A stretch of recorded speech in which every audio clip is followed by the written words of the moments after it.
तीन गो विद्यार्थी था, सुनो इधर, तीन गो विद्यार्थी था। आप कहानी सुन लो। कौन विद्यार्थी था?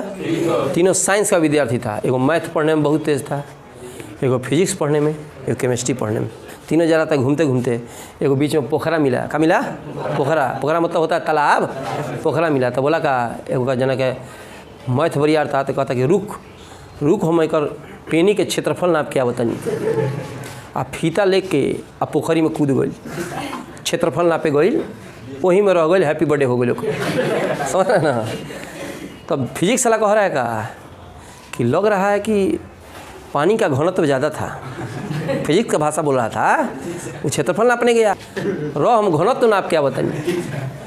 बस ये अपन इंस्ट्रूमेंट ले रहा, सब फान गल घनत्व नापे, बबुआ के हैप्पी बर्थडे वहीं में। तो तीसरा का कहता गा कि लग रहा है कि दोनों बिलियन के जैसा घुलनशील हो गए हैं। कहा कि केमिस्ट्री के ज्ञाता रहे।